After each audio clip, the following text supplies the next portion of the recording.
personally, I'm someone that really values free speech, right, and like an uninhibited engagement among people that disagree. And it's really unsettling to me that you have this website, ProfessorWatchlist.org, right? Yep. That basically tells conservative students that, hey, these professors are very liberal, and you should avoid them. It doesn't say avoid them.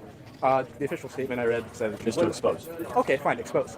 But even in that, I feel like that colors thought, so that it really teaches conservative people. Do you think when a professor says something like the hurricane victims of Houston deserve to die because they supported Trump, do you think that professor should be called out for that? I think, yes, it's important to call them out, but I don't think so. That's what our project does. Oh, I understand what you're intending to do, right? But how it's received is something where it's really, you're coloring their speech to where it's not free speech. No, but you're we're not saying it's not Professor Blacklist or Professor Hitlist. But we're not saying they should shut up or be fired. But for example, so this one professor, I think his name was Alberto Ponce. Okay.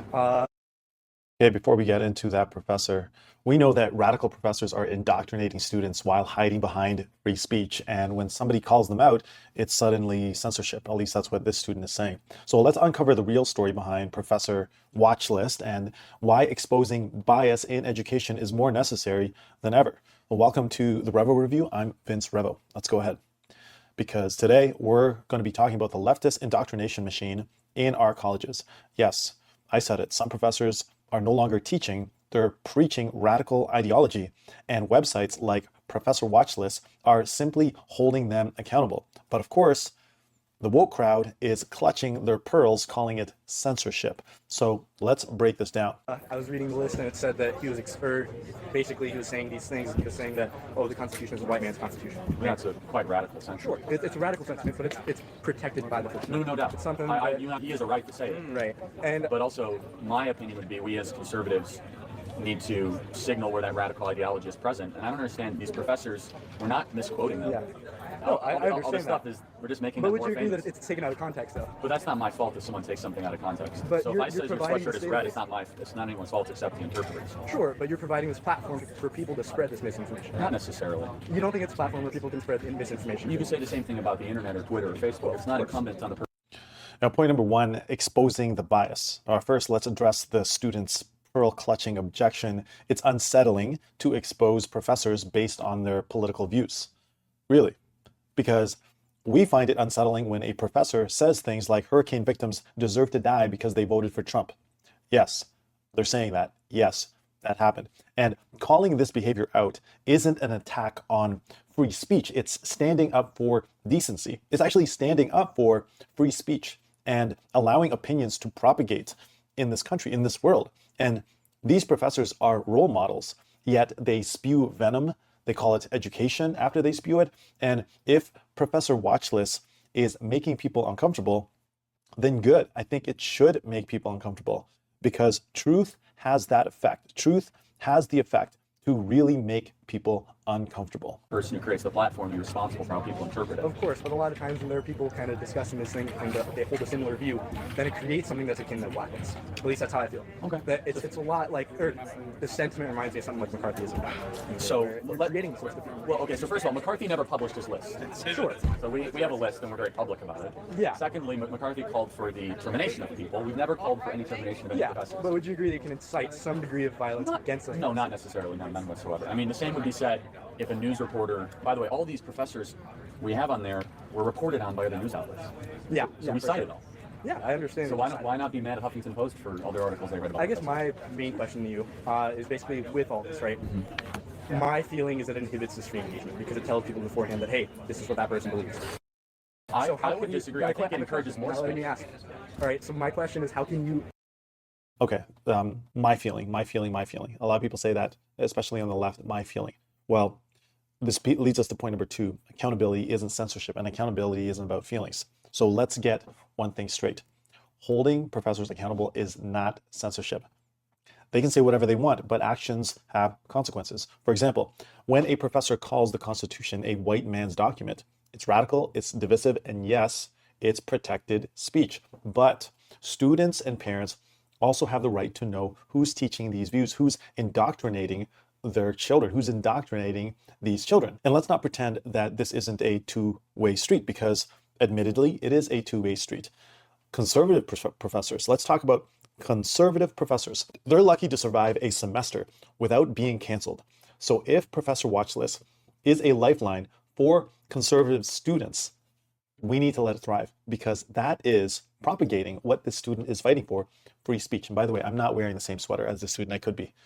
I definitely could be. Guarantee this is not going to inhibit free speech. You can never guarantee it, but we're using our right to free speech to encourage more speech. Are you encouraging more speech, or are you silencing that speech? How are we silencing it? You're silencing in the sense that you're telling students that, hey, this person has this preconceived notion, right? So you're giving students this idea that, hey, this professor...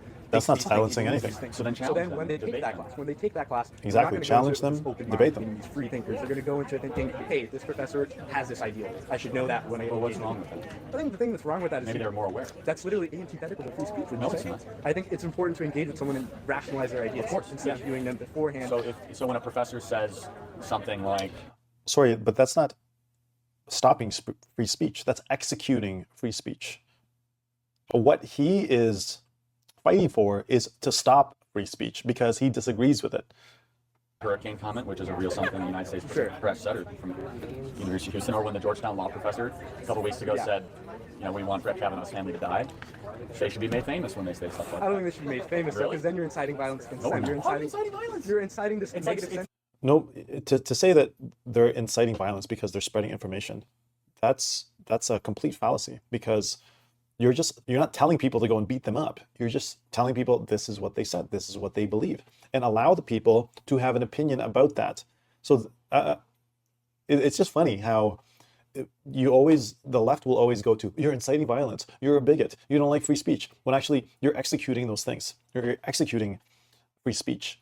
You're propagating not violence but knowledge, and nobody's saying go and beat them up. They're just allowing free speech to thrive. He's countering his very own points here.